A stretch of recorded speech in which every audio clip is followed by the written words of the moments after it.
కావేరి అయితే భారతమ్మతో చెప్తూ ఉంటుంది, నన్ను ఇంత ఇదిగా జైలు నుంచి తప్పించి ఇక్కడ సేఫ్గా ఉషాగా పేరు మార్చి ఇంత అవసరం ఎవరికి ఉంటుందా ఆంటీ అని అంటే, ఎవరికో నీకు కావాల్సిన వాళ్ళకే ఉంటుంది కదమ్మా అని చెప్పని భారతమ్మ అయితే అంటుంది.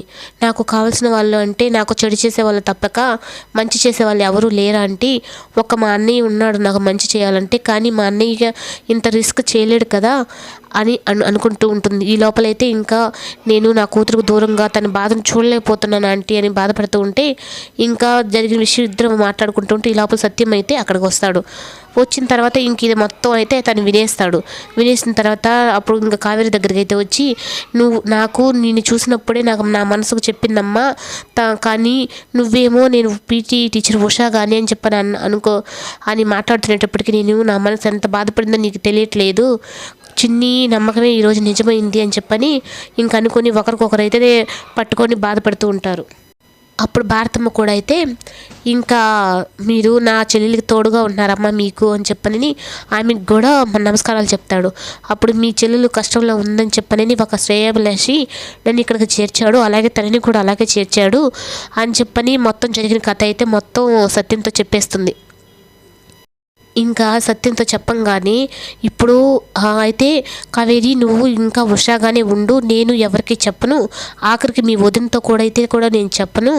ఇప్పుడు నువ్వు కావేరి అని చెప్పని బయట పడ్డావు అంటే నేను మళ్ళీ తీసుకెళ్ళి జైల్లో పెడతారు. అలా జరగడం వద్దు. నా చెల్లెలిగా చనిపోయినా ఉషాగన్న బతుకున్నావు, అది చాలు నాకు అని చెప్పని చెప్పేసిపోతాడు. కానీ అన్నయ్య ఈ విషయం చిన్నికి మాత్రం తెలియకూడదు అన్నయ్య, తను ఏదో ఒక టైంలో నా గురించి మొత్తం బయట పెట్టేస్తుంది అని చెప్పని అంటాడు.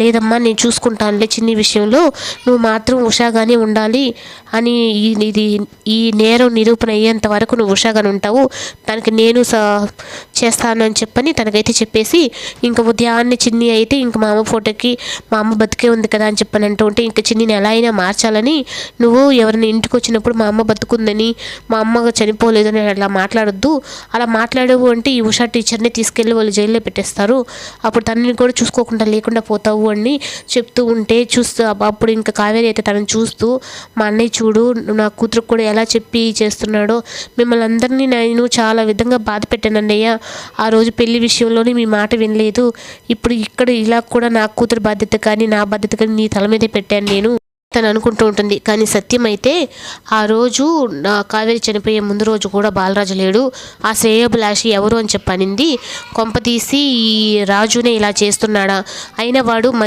మంచి మాత్రం చేయడు కదా, ఎప్పుడు చెడే కదా చేస్తాడు అని మళ్ళీ అలా కూడా ఆలోచిస్తాడు.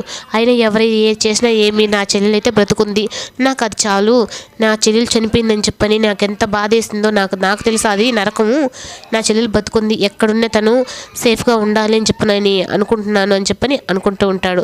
ఈ లోపల చిన్ని అయితే ఇంకా ఉషా టీచర్ని పదే నేను విసిగిస్తూ ఉంటే తను ఎక్కడ పోలీసు వాళ్ళు పట్టుకోబోతారా అని చెప్పనని ఇంకా తన మనసులో తానే ఇంకా మా అమ్మ లేదు, ఉషా టీచర్ కూడా కాదు అన్నట్టుగా అయితే ఫిక్స్ అయిపోతుంది.